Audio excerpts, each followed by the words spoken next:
Class 10 এর কোষে দেখি 8 এর একটা এসিকিউ টাইপ অঙ্ক করাবো আজকে, যেটা মাধ্যমিকে এসেছিল 2025 সালে। কি বলেছে অঙ্কটা? দুটি লম্ববৃত্তাকার নিরেট চোঙের ব্যাসার্ধের দৈর্ঘ্যের অনুপাত 2:3। দুটো ব্যাসার্ধ হবে, কারণ দুটো লম্ববৃত্তাকার নিরেট চোঙ বলতে দুখানা ব্যাসার্ধ হবে। তারপর কি বলছে? উচ্চতার অনুপাত কত বলেছে? 5:3। বলে দেখাতে বলছে ক্ষেত্রফলের অনুপাত কত। দেখ ক্ষেত্রফলের অনুপাত কত। দেখ এখানে কোনো ধরাধরি অনেকে যাও ধরে করে এখানে এসিকিউ অঙ্ক 2 নাম্বার থাকবে, তো ধরা করে চিন্তা করবা, ঠিক আছে? বা এই অঙ্কটা এমসিকিউ দিতে পারে, ঠিক আছে? বইতে কিন্তু এমসিকিউ আছে, দেখি অঙ্কটা বইতে 16 টাকা কিন্তু এমসিকিউতে আছে বইতে, ঠিক আছে? অঙ্কটা এমসিকিউতে আছে না? অঙ্কটা এমসিকিউতে, কিন্তু এটা হচ্ছে এমসিকিউতে আছে, কিন্তু আমি এটা সূত্রের মাধ্যমে করে দেবো শর্টে, ঠিক আছে? কি বলেছে? লম্ববৃত্তাকার সঙ্গে ব্যাসার্ধের অনুপাত কত দিয়েছে? ব্যাসার্ধের অনুপাত কত দিয়েছে? 2:3। উচ্চতার অনুপাত কত দিয়েছে? 5:3। বলেছে কি বার করেছে? বক্রতলের ক্ষেত্রফলের অনুপাত। এটা সূত্র লিখবি। যখন তোকে বলে বক্রতলের ক্ষেত্রফলের অনুপাত, তখন তুই কি করবি? যখন তোকে বার করতে দেবে বক্রতলের ক্ষেত্রফলের অনুপাত, বক্রতলের ক্ষেত্রফলের অনুপাত তোকে যখন বার করতে দেবে, তখন সূত্রটা কি লিখবি জানিস? ব্যাসার্ধের অনুপাত ইনটু উচ্চতার অনুপাত। কি? ব্যাসার্ধের অনুপাত ইনটু উচ্চতার অনুপাত। ব্যাসার্ধের অনুপাত ইনটু কি বললাম?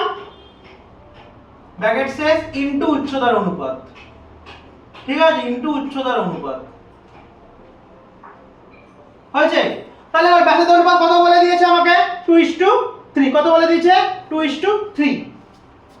লিখবি 2:3 ইনটু উচ্চতার অনুপাত কত বলে দিয়েছে? 5:3, ঠিক আছে? আমরা লিখতে পারি 2:3 কে লিখতে পারি 2/3, यस और नो? ইনটু 5/3 কত লিখতে পারি? 5/3 লিখতে পারি তো? তাহলে এবার তুমি নরমালি গুণ করে দিলে বেরিয়ে যাবে তো, হ্যাঁ কি না? গুণে আছে, এটা গুণ করব, লব গুণ করব, হর গুণ করব, তাই তো?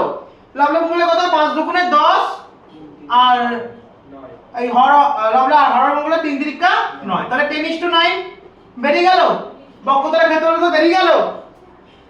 হ্যাঁ, যদি তোকে বলতো যে বক্রতল যদি না দিয়ে যদি তোকে বলতো আয়তন অনুপাত বার করো, কি যদি বলতো তোকে? যদি জিজ্ঞাসা করতো যে আয়তনের অনুপাত বার করতে, কি বলতো? যদি বলতো আয়তনের অনুপাত বার করতে, তখন কি সূত্র হতো জানিস? অঙ্কটা সেম বলেছিল যে লম্ববৃত্তাকার নিরেট চোঙের ব্যাসার্ধের অনুপাত হচ্ছে 2:3 আর উচ্চতার অনুপাত 5:3। বা যদি সংখ্যা যদি চেঞ্জও করে দেয়, বা আমরা এই অঙ্কের সংখ্যা জানি তো পারবি, সূত্র আমি লিখে দিলাম। সূত্রটা হচ্ছে এই যে এটা, এই যে বক্রতলের ক্ষেত্রফলের সূত্র কি? এই যে এটা হচ্ছে সূত্র, ঠিক আছে?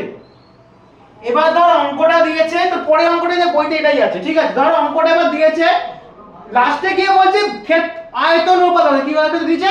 আয়তনের অনুপাত। কি বলতে দিয়েছে? আয়তনের অনুপাত। তাহলে কখনো কি হবে? যখন আয়তনের অনুপাত বার করে দেবে, তখন এই যে এখানে জানো বক্রতল বার করার সময় কি বলছেন? শুধু ব্যাসার্ধের অনুপাত, এখানে হচ্ছে ব্যাসার্ধের অনুপাত স্কয়ার। কি? ব্যাসার্ধের অনুপাত স্কয়ার, বাকিটা ইনটু উচ্চতার অনুপাতই থাকবে, ঠিক আছে? তাহলে সূত্রটা কি হবে বল? কি বললাম?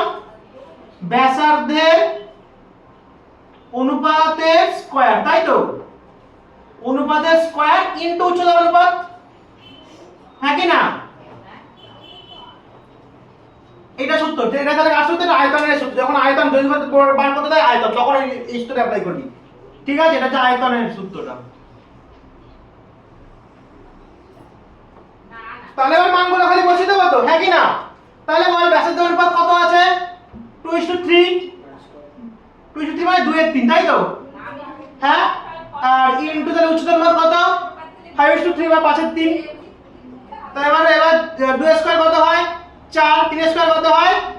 9 ইনটু 5/3। আবার লব গুণ করব, হর গুণ করব, কত? 4 5 কত? 20, 3 9 কত হয়? 27। তাহলে 20:27 উচ্চতার অনুপাত, ঠিক আছে? বোঝা গেল? অঙ্কটা বোঝা গেছে? এই যে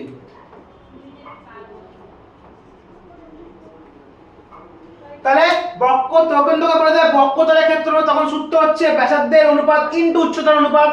যখন যদি বলে দেয় আয়তন অনুপাত, তখন ব্যাসার্ধের অনুপাত খালি স্কয়ার হয়ে যাবে ইনটু উচ্চতার অনুপাত। এই সূত্রগুলো মনে রাখবি, ঠিক আছে? তোকে R1 R2 কিচ্ছু ধরতে হবে না, খালি সূত্রে বসাবি, অঙ্ক শেষ। বোঝা গেল? যদি এমসিকিউ টাইপে দিতে বা এমসিকিউ টাইপে দিতে, ঠিক আছে? ক্লিয়ার?